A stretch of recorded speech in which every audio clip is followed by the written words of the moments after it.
Arrancamos una nueva edición de Café Financiero con toda la información necesaria para manejar mejor tu dinero. Ya se encuentra Yamila Escala. Yami, ¿qué tal? ¿Cómo andás? Hola, ¿cómo les va?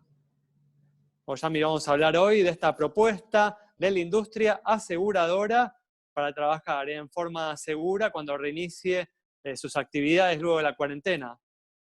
Así es, protocolo presentado, veremos cuáles son los próximos plazos y pasos. También se encuentra, como siempre, Melina Manfredi. Meli, ¿qué tal? ¿Cómo andás? Hola, Ale, ¿cómo estás?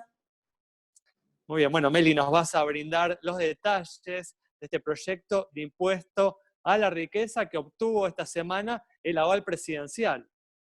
Así es, vamos a repasar todos los detalles.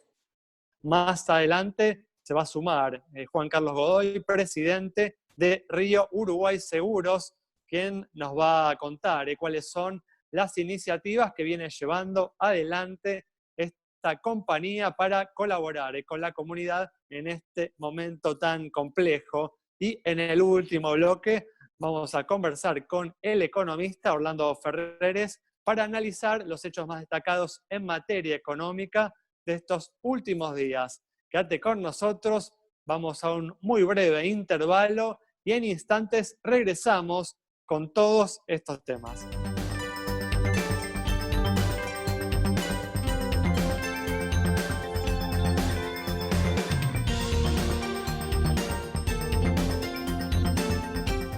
Muy bien, arrancamos este primer bloque, como te habíamos dicho recién, con información sobre este proyecto de impuesto a la riqueza que obtuvo esta semana el aval presidencial y que comenzará a debatirse o se buscará aprobar en los próximos días en el Congreso. ¿Cuáles son los detalles, Meli, de esta propuesta?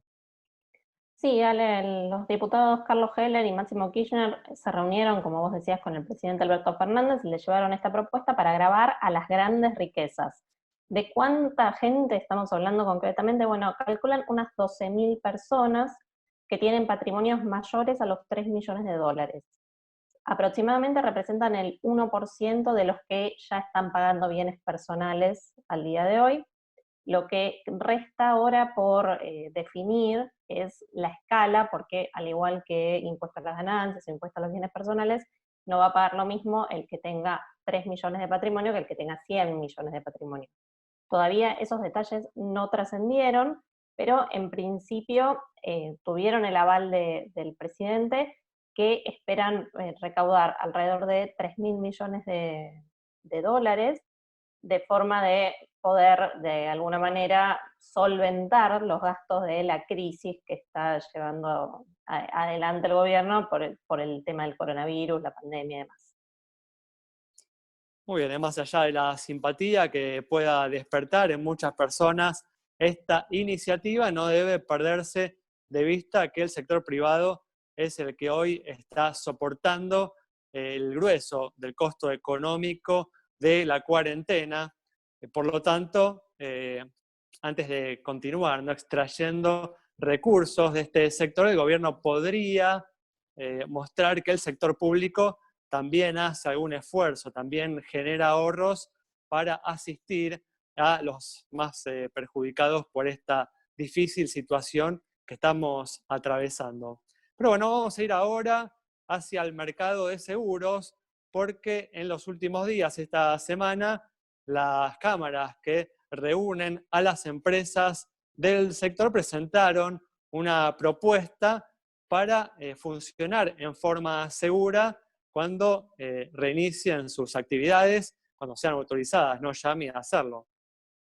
Sí, con la firma de las 6 cámaras, pero con mucha colaboración también de otras entidades, porque se trata de la industria aseguradora y esta posibilidad planteada, que en principio ya lo habíamos comentado, y a partir del último anuncio presidencial quedó claro que por ahora no, pero bueno, a medida que se vaya dando esta relación y este equilibrio entre salud y economía, y se conozca, bueno, qué nuevas actividades, y ahí este pedido respecto de, bueno, qué lugar tiene que ocupar la actividad aseguradora, la importancia del respaldo, y también un protocolo, como les digo, que viene en réplica con otras actividades que también lo han presentado y que tiene que ver con formas de funcionar de cara a este proceso que se abra, que desde ya, como señalan los especialistas, no va a ser el fin de la cuarentena mágico de un día para el otro.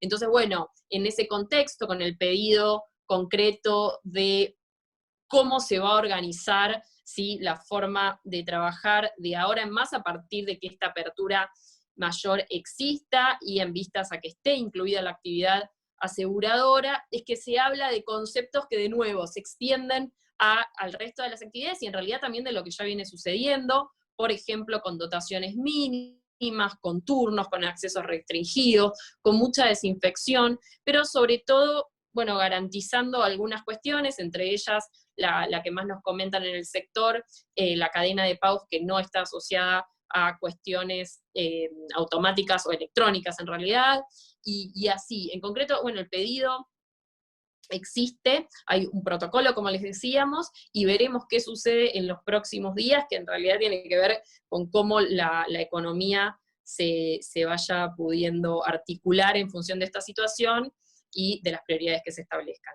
Sí, realmente llama la atención, ¿no?, que el sector de seguros es un sector realmente esencial para la actividad económica, todavía no haya logrado el aval para iniciar, ¿no?, al menos de una forma parcial, sus operaciones. Pero bueno, cambiamos de tema y el Banco Central informó esta semana que se ha incrementado un 40% el desembolso de los créditos correspondientes a esta línea especial para pymes con una tasa de interés máxima del 24%. Meli, ¿cómo se hace para acceder a estos créditos? Sí, Ale, hay muchas dudas, muchas quejas en las pymes respecto de cómo hacer para efectivamente acceder a estos créditos a tasas tan económicas. Fundamentalmente, por lo que se puede rastrear de la guía que publicó el gobierno, lo que hay que hacer es ir al banco o contactarse, ¿no?, con el banco a la distancia, llenar el formulario y pedirle a la entidad bancaria que tramite el aval, si así lo requiere, ante el FOGAR o ante una SGR. Si la pyme ya opera habitualmente porque ya ha obtenido avales con una SGR anteriormente, bueno, puede quizá llamar al ejecutivo de cuentas de la SGR, pero si no, los bancos tienen que actuar como mediadores, porque el aval en realidad es para darle tranquilidad al banco respecto de que la pyme, si no puede pagar, va a pagar el avalista, en este caso el FOGAR, que es un fondo público, o la SGR, que es privada. Entonces, como es el banco el que tiene el riesgo, el que está tomando el riesgo, también es el banco el que tiene que hacer de mediador entre la pyme y el avalista. Una vez que tengan el papel, la carpeta presentada y el aval obtenido, pueden desembolsar el crédito. Obviamente, siempre como son créditos para pago de sueldos, es interesante que lo tramiten en el mismo banco donde abonan normalmente la nómina, eso va a agilizar también todo el trámite.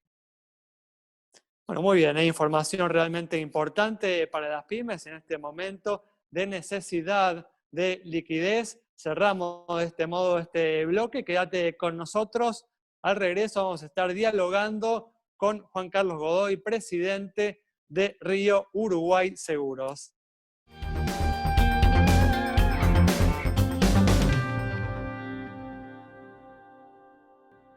Muy bien, arrancamos este segundo bloque en el que vamos a seguir repasando las iniciativas que vienen llevando adelante algunas compañías de seguros para colaborar con la comunidad en este momento de emergencia.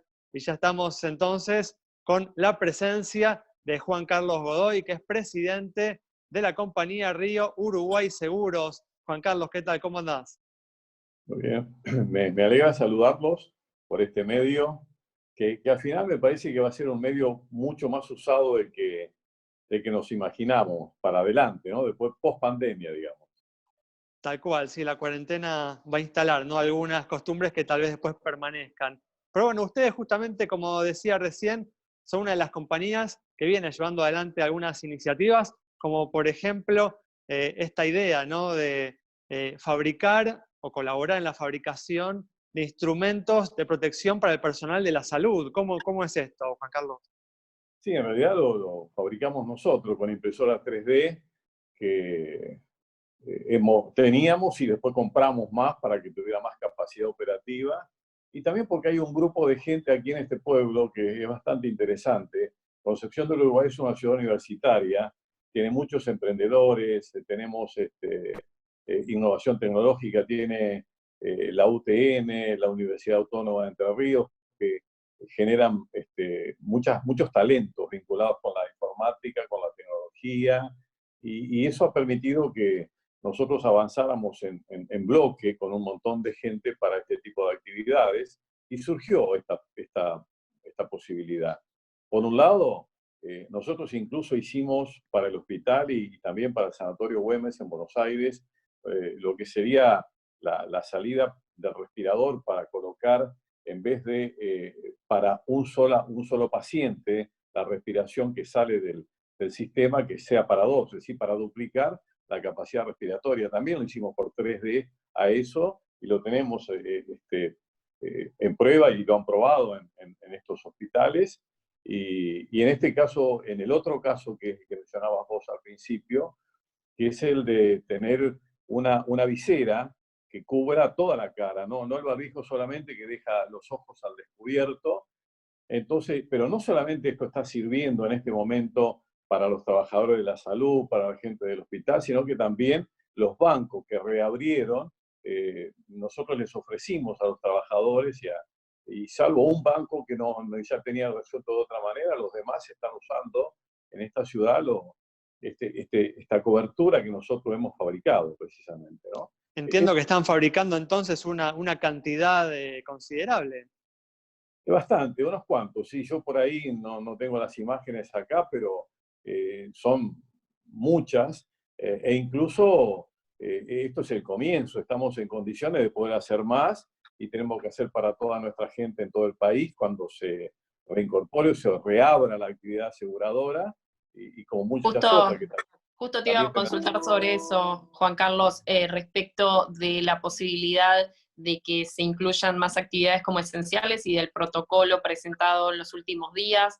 ¿Cuál es tu visión al respecto? Bueno, yo creo que en eso se debe avanzar más en la cuestión económica. Yo creo que no está bien la opción salud versus economía. Yo creo que cuando uno gobierna para todos los problemas que tiene un país, y en la Argentina en particular. Es muy importante que aquí se vayan reabriendo. Yo entiendo que esto fue algo que repentinamente hubo que tomar la medida, fue una forma de proteger más a la sociedad para hacer la cuarentena, pero lamentablemente nos quedamos, por ejemplo, en el caso de las aseguradoras, y en el caso nuestro particularmente, sin poder tener los elementos de cobranza adecuados, porque una cosa es tener un débito automático, o puede ser que un cheque que le entreguen a un productor que por ahí se encuentra en algún lugar del país, si no es muy difícil, pero todos los sistemas de cobranza que tiene la Argentina, que son muy conocidos y que parece que se reinician a partir de la semana que viene, nos quedaron sin funcionar y entonces el sector asegurador no está cobrando como corresponde.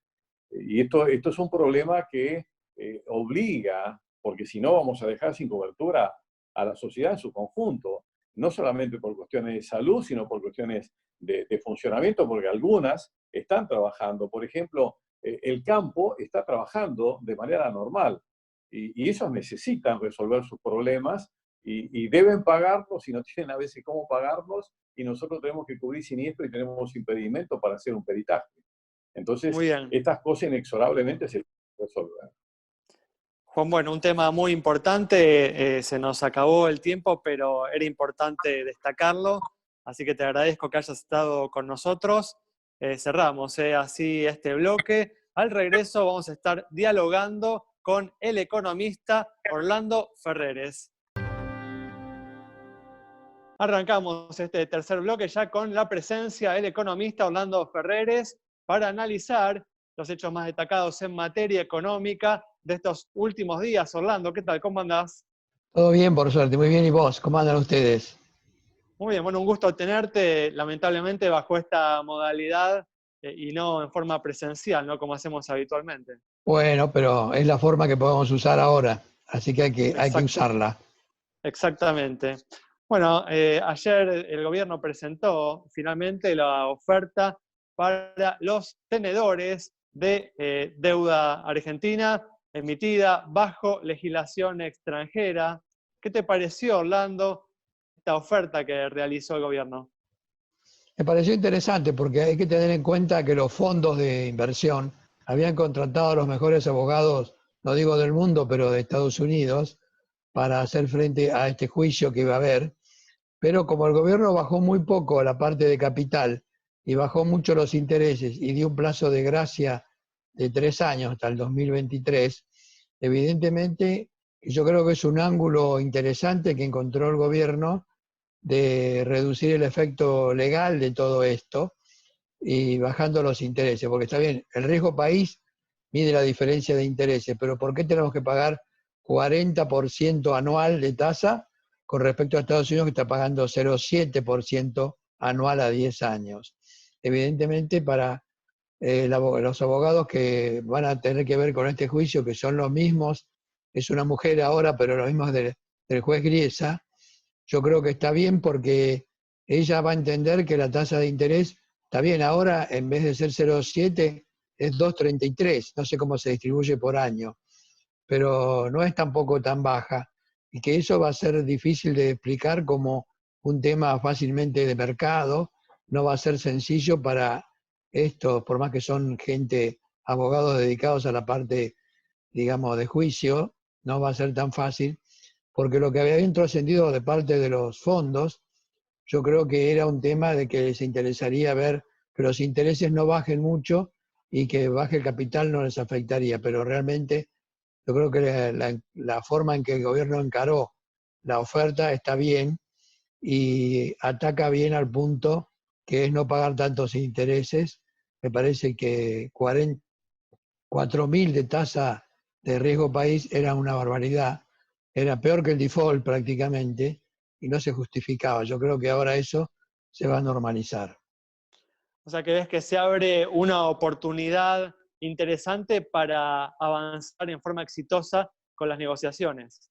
Bueno, no va a ser tan fácil, ¿no? No va a ser tan fácil llegar a la forma exitosa, pero por lo menos se puede avanzar, digamos, de alguna manera, digamos, en el acuerdo que se llegará, digamos, creo que hay 20 días para resolver el acuerdo, y me parece que va a ser así, o sea, dentro de ese plazo se va a publicar ya hoy mismo, se publicó todos los detalles, así que vamos a tener que ver todo eso para poder establecer, digamos, el tiempo que tienen los bonistas para contestar y si contestarán que no, sí o qué es lo que van a decir. Orlando, ¿cómo te va? ¿Cómo se Bien. traduce esto en el día a día de los argentinos? Bueno, para el día a día no hay mucho efecto porque son negociaciones, pero una vez que se resuelva yo creo que se va a normalizar el riesgo país, que es uno de los puntos que genera incertidumbre y aumenta las perspectivas de recesión económica. Este año nosotros calculamos que la recesión, siendo que la cuarentena se extendió un poco más de lo que habíamos previsto, en vez de caer 4 el producto, caería 6 puntos este año respecto del año pasado. Pero también es cierto que para la gente común, digamos, lo que va a interesar de esta deuda es que se va a pagar bastante en el 2023 y poco ahora. O sea que la gente va a estar más tranquila, yo creo, porque el año que viene se espera que ya se descubra alguna vacuna contra el COVID-19 o se encuentre algún antiviral que lo neutralice y entonces el crecimiento de la economía podría ser en B corta, aunque claro, el trimestre peor va a ser el actual, que es abril, mayo y junio. Ahí la caída puede ser enorme. Y después el trimestre que sigue, o sea, julio, agosto y septiembre, va a crecer 0 o quizás algo negativo. Recién en el cuarto trimestre vamos a estar creciendo. Y sí creciendo mucho en el 2021. ¿Cuál es tu evaluación de las medidas que está tomando el gobierno en materia económica?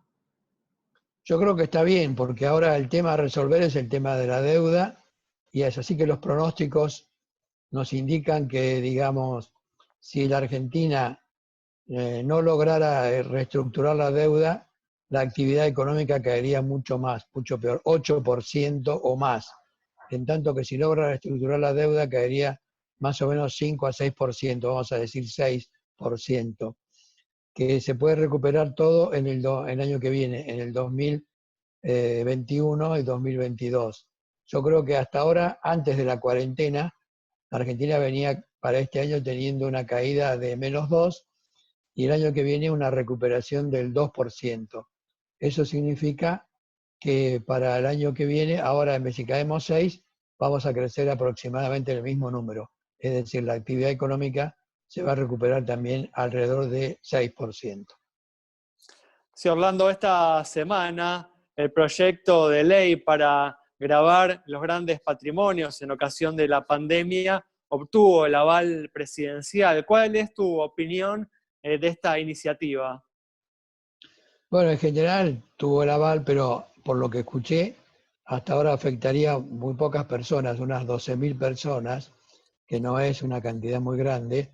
Hay que ver cuánto se pretende extraerles, también eso no está del todo claro, pero yo creo que no va a afectar a toda la población, sino a una pequeña cantidad de la población argentina, que es la que posee mayores recursos, sean locales o internacionales. Sí, justamente brindábamos esa información. De todas formas, ¿vos estás de acuerdo con esta propuesta?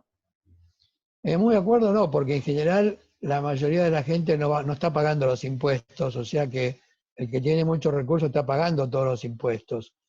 No te olvides que la recaudación tributaria de la AFIP creció 35% con una inflación del 48%. O sea, cayó, pero no cayó a cero tampoco, cayó un 12% en términos reales. Esto en el mes de marzo. Ahora en abril puede ser que caiga un poco más, no sabemos, pero en general la AFIP no ha dado nada, no ha dado ningún comentario sobre que no hay que pagar los impuestos.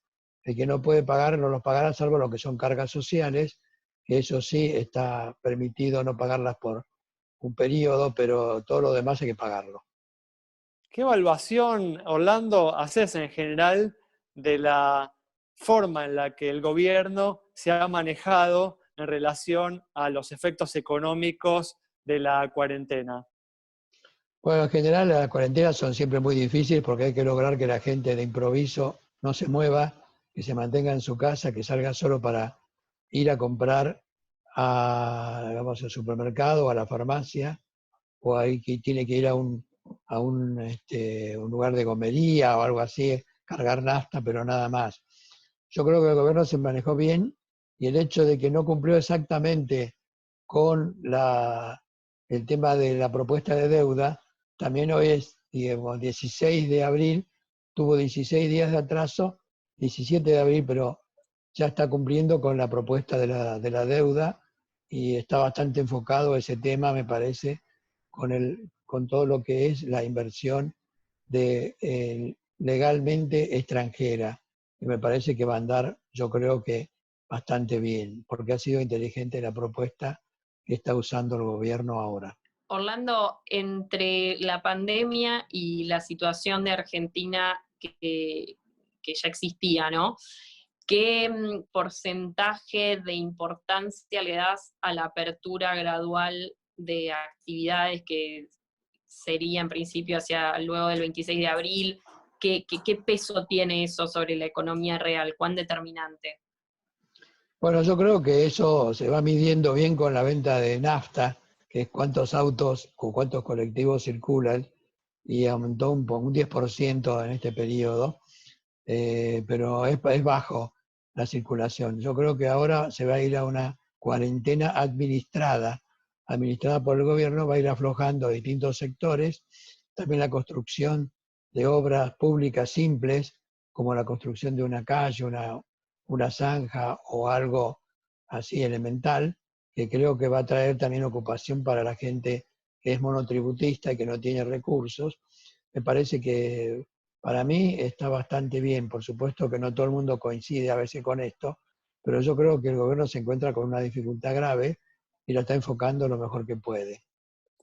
Muy bien, bueno, Orlando, muchas gracias por tu análisis. Cerramos así el programa de hoy con las palabras del economista Orlando Ferreres sobre esta situación tan compleja que estamos atravesando y el manejo que viene haciendo el gobierno de la misma. Nos reencontramos el próximo miércoles a las 20:30 aquí en Metro.